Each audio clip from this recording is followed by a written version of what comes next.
Prince Harry was spotted playing the fool, juggling in the background of Meghan Markle's 40th birthday video.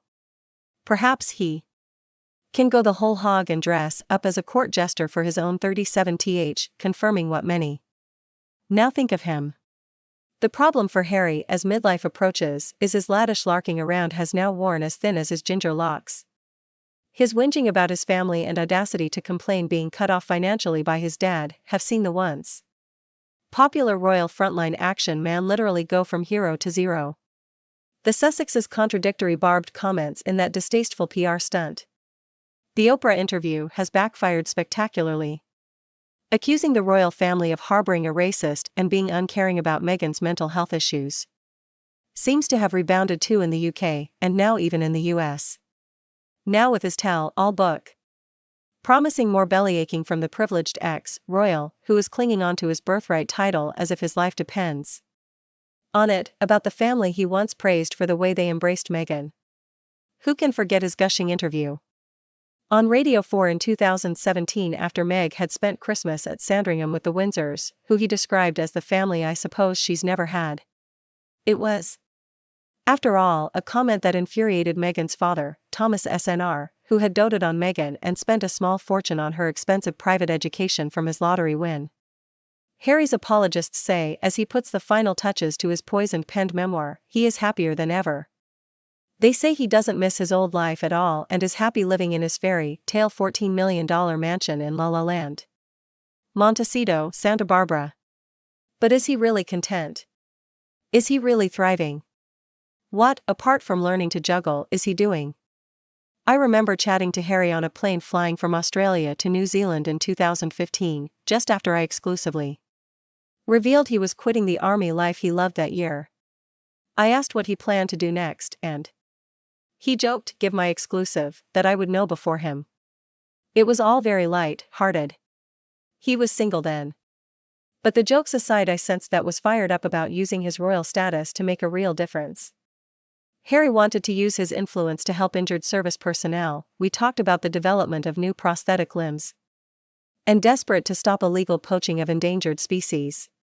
He was determined to follow in his mother's footsteps and make a real difference in trying to eradicate AIDS. This was then a man on a mission. This was pre-Meghan, and as we all know, marriage changes us all. Do you agree? Have your say in the comments section below. He obviously loves Meghan to bits and is thrilled to be a dad to his beloved Archie and Lilibet. But I cannot help thinking he has had to sacrifice a lot, his military links in the UK and abroad for one, to find this marital and family harmony.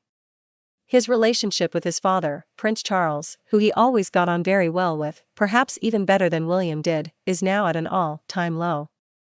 He doesn't speak to his brother, who despite claims of a rapprochement, is still at a loss about his brother and irritated over the royal racism claims.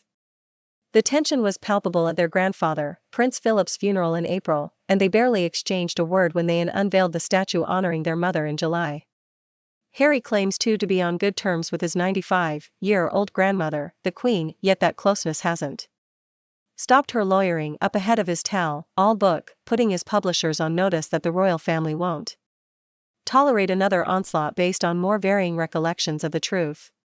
The fact that the palace backed the BBC reporter over the silly row of who knew and said what over the naming of Lilibet showed Harry and his busy lawyers that the Queen will stand up for herself in defense of the institution she serves. As he blows out his candles on his birthday cake and reflects, it is hardly a moment when he can sit back and think, I made it. There is no doubt he will be careful what he wishes for. Surely, as he juggles his many balls, he may start to realize he has had to sacrifice a lot and perhaps has missed opportunities to make a real difference. His newfound freedom may be a shiny adventure right now. But like the Duke of Windsor, who gave top his throne for love, as he gets older that shine may begin to dull.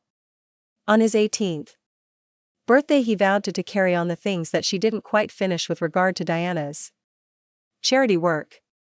After signing the $150 million Netflix deal, they announced they would provide hope and inspiration with their upcoming documentaries, feature films and children's programming. Perhaps we will see evidence of that soon. But first will come that book due out as his grandmother commemorates a record-breaking 70 years of service as monarch. The contrast could not be starker. I am sure his pledge to follow his mother's unfinished work remains important. Only time will tell if his new life is his destiny. The usual birthday wishes will be posted on the social media accounts of the Queen, Charles and William and Kate. Despite tensions, they are, after all, still family. He may also chat to his father and his grandmother via video call. Perhaps Meghan may appear in the background juggling some balls too to lighten the mood.